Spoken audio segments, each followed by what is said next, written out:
અયોધ્યા ખાતે રામ મંદિરની પ્રાણ પ્રતિષ્ઠાને લઈને સમગ્ર દેશ રામમય બન્યો છે, ત્યારે સુરત શહેરમાં પણ ઠેક ઠેકાણે અનેક કાર્યક્રમો યોજાઈ રહ્યા છે। ખાસ કરીને પુણા ગામ વિસ્તારમાં આવેલી સરિતા સોસાયટીમાં રંગોળી પૂરવામાં આવી હતી। આ સોસાયટીમાં આશરે 450થી વધુ મકાનો આવેલા છે અને આ સોસાયટીનો એરિયા 6000 સ્ક્વેર ફૂટ ધરાવે છે।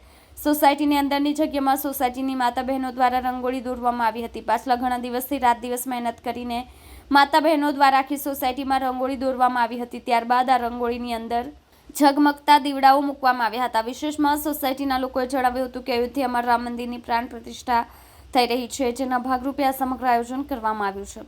સોસાયટીના સભ્યો દ્વારા ભવ્ય શોભાયાત્રાનું પણ આયોજન કરવામાં આવ્યું હતું અને સાંજે ભંડારાનું પણ આયોજન કરવામાં આવ્યું હતું। આપનો પરિચય?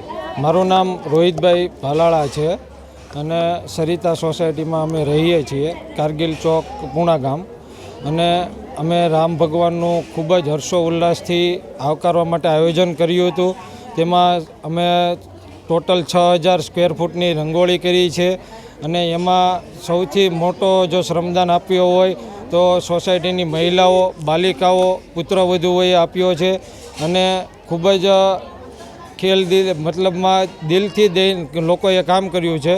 પછી આપણે સાંજે ભોજન પ્રસાદનું પણ આયોજન કર્યું હતું અને લોકો એમાં ખૂબ જ ઉત્સાહથી બધાએ લાભ લીધો, પ્રસાદ લીધો અને ટોટલ 6000 ઉપર પબ્લિક જમ્યું છે અને 400 મકાનની આપણે સોસાયટી છે, તો એમાં પણ ખૂબ લોકોએ સહયોગ આપ્યો અને આ પુણા ગામ એરિયામાં હું ચોક્કસપણે કહી શકું કે આવડું મોટું આયોજન એટલા પુણા ગામ એરિયામાં ક્યાંય નથી થયું। એટલું ઉત્સાહથી લોકોએ અને ઉમંગ ઉલ્લાસથી રામ ભગવાનનું જે સવારમાં જે નરેન્દ્રભાઈ મોદીએ જે કર્યું એ પ્રમાણે લોકોએ સવારમાં આપણે પ્રમુખ શ્રી જિગ્નેશભાઈ આસોદરિયા પણ એમાં ખૂબ મહેનત અને સાથ સહકાર આપ્યો। અને બીજા નંબરમાં કે આપણે જે લોકોએ જે નરેન્દ્ર મોદી સાહેબે કીધું એ પ્રમાણે લોકોએ સ્વીકાર્યું અને ખૂબ જ આટલા વર્ષો પછી જે ઉમંગ અને ઉત્સવનો જે લાગણી આવી તે લોકોએ ખરેખરમાં બતાવી છે અને ખરેખર દિવાળી જેવો માહોલ જોવા મળ્યો હતો।